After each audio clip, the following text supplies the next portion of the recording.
blood over intent and blood, sweat and tears equity. There's a reference to the middle of the earth.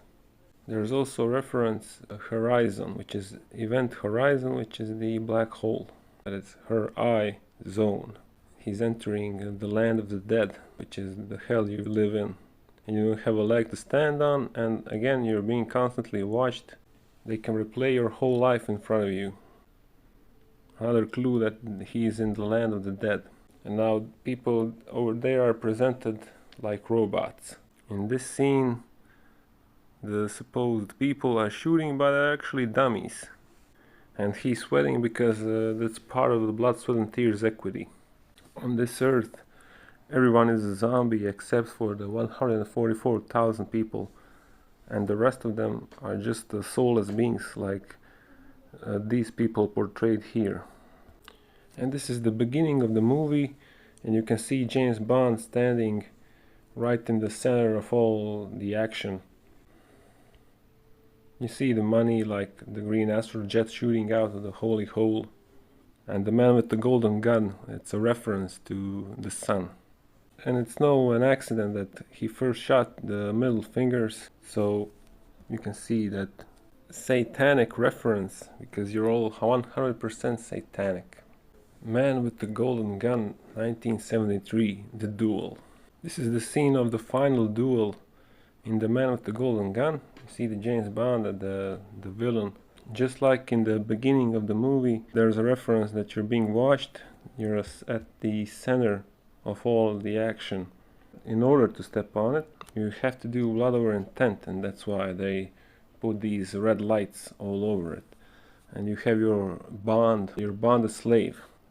Again, horizon and the man with the golden gun. The sun is putting its light into the holy hole. Now the James Bond walks into the land of the dead, and you have no leg to stand on. And it's the same sequence all over again. It's all smoke and mirrors in this world. Over here you see James Bond mirrored, and the next frame is the camera. And that's just another clue telling you that it can replay your whole life in front of you. When you get to the outer edge of the earth, there's the glass, and that's the dome actually. There's also one interesting thing, and you can see a monolith, and if you jump over the monolith, you end up right where you started, just like the quasi-luminous sets. And once you're over there, you're out of someone else's control. He lost his gun because you need to be of pure heart to go into the heaven. That means no bad thoughts represented by a gun. This guy called Scaramanga, he's still in the land of the dead, because this whole place in James Bond is actually a playground for this bad guy. And there's the golden head behind him, and that means everybody here is worshipping idols, because everybody's pagan, everybody's 100% satanic.